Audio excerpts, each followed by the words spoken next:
What's going on, everybody? I got a quick update on whether I think DJ Envy is going to get fired. I did a video a couple months ago, and I have completely changed my tune over the past couple of months with the new information that's come out. Um, basically, DJ Envy recently released a statement on the Breakfast Club against the advice of his attorneys, where he spoke on what he wanted to do, and you can find it on YouTube on the Breakfast Club channel. He's been consistent, but I'll be honest, there are just a lot of red flags to me in his statement. He keeps talking about I wanted to uplift and teach and educate my community on how to invest and all of this BS. And the reality is, what I've learned as I've thought about it and got more information is, man, you really just wanted to make money.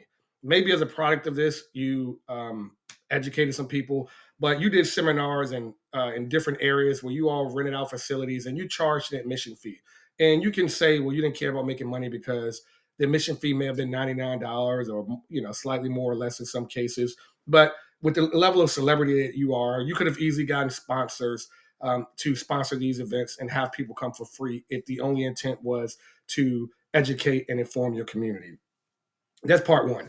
The second part is, even if you did a free event, as Tony the Closer has said on some of his videos, you're upselling at that event. So you can't say it's a free event. It is free to come to the event, but ultimately, if you're charging for mentorship, if you're soliciting investors that ultimately you, let's say you don't know, we give you the benefit of the doubt that Caesar is ultimately scamming. This really looks like it's this big thing. I'm trying to educate my community, but you're just getting them there so you can just get 10 of them, right? You get 10 people that invest 50,000 or 100,000, and now you made a lot of money for these projects, even if it was legitimate. Let's give him the benefit of the doubt and say he thought it was legitimate. That's ultimately the Trojan horse, right? We're positioning it as this free event, hoping that a certain percentage of these people are ready to invest and we can get them. If they're not, we're going to charge them for mentorship. And then the third piece of that is where they're making money, which the credit dude just exposed. DJ Envy owned a part of his company. We don't know if he owned a part of any of the mortgage partners or the other people. We don't know any of that. If he was getting an illegal kickback, they'll figure that out when they do the forensic auditing of the bank accounts from the different people involved. But what we do know, at least has been alleged from the credit dude, is that Envy owned a percentage of the company. So he's promoting the credit dude for these people at these events. So again, I'm saying only $100 to get in or $99 to get in. But hey, guys, if you need to get your credit fixed, do your own research. Make sure you do your own due diligence. But here's my guy right here. Just saying do your own due diligence is kind of BS, because if you're a celebrity and you're endorsing someone, we're assuming that you've got better people that can vet someone than I do, right? If you were thinking about getting a basketball trainer and this person was out here training with LeBron James or Steph Curry, you're probably not going to do much vetting. You're going to assume that, hey, if Steph Curry and LeBron James works with this guy, he's probably a good basketball trainer. If it comes out that he's stealing money later, that's separate, but you dealt with them based on Steph Curry and LeBron James working with them. It's similar to this.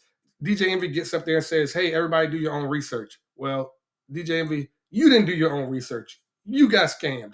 You got involved with stuff. So how can other people do it? They invest with the Caesar and work with the credit dude and the mortgage guy based on your celebrity. Most of these people could have been doing well in their career, but you took them to another level. And honestly, had you disclosed some of these things, it really wouldn't be that big of a deal. If I'm a celebrity and I know that I can choose any mortgage guy, go to them and say, hey, or credit repair person and say, hey, you're doing 100,000 a year right now.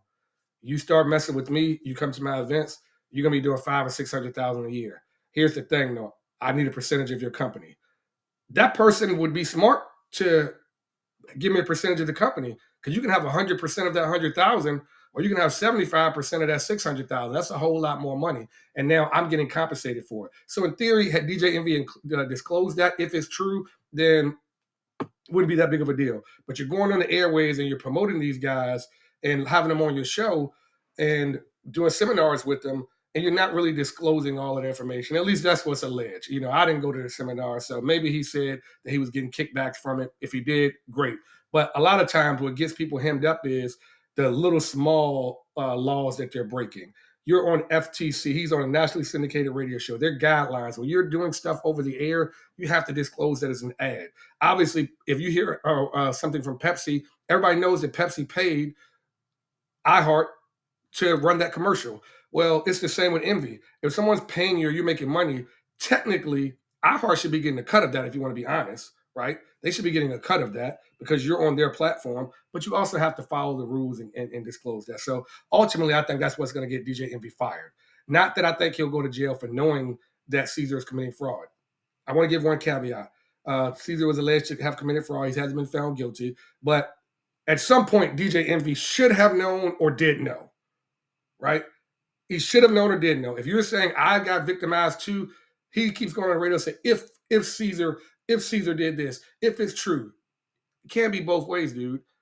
If you have money invested with him that you didn't get back, you know it's true. So that's your boy, and it's almost like it's some street level thing where you don't want to snitch on him. Man, listen, you about to lose your whole livelihood. If you weren't involved with the criminal conspiracy, you better start yapping and running your mouth. You can't come on the radio and say if he did this, try not to throw your boy under the bus. Because if someone scammed me, we're not friends anymore. I'm not trying to protect you. You get what I'm saying? I'm not trying to protect you. So the fact that DJ Envy is still trying to protect Cesar makes me have a little pause. Final thing I'll say is the other red flags are I hate this stuff when people say, I want to do this for my community. I want to do this or that. The one thing I give Charlemagne respect for is that he does these mental wealth seminars, and he does a whole lot of seminars throughout the country. He never charges. He gets sponsors to do these things. He puts on great events, and they're big, and he's not charging people. He's not doing this Trojan horse. Let me get you in here and try to make money off of you. DJ Envy does that with his car shows, and he does it, like when him and Rick Ross got him back and forth. Dude, all you have to do is say, I don't want to charge people $500 to get into my event, but I do these shows so I can still make money, right? He said all this stuff that Rick Ross said. I don't do it to make money. Then Rick Ross put up a video of him showing how he makes money, and the car shows is one of them. I just don't like people that, try to have a business and act like they're not trying to make money. They're trying to help you out. That's to me just scammy, right? If I own a business, I want you to watch this YouTube video. Period. Of course, I want it to be good. I want it to be informative. I want it to be entertaining. But ultimately, people want you to watch their videos. So Envy has to kind of just drop this and just keep it real because the facts sometimes are not matching up with this stuff he's saying on here. He made a lot of money off these real estate deals from kickbacks or being partners in these businesses. He's got to own up to it. And his partner did a bad thing. And hopefully it doesn't hurt Envy, but I just got a feeling he's going to go and get fired.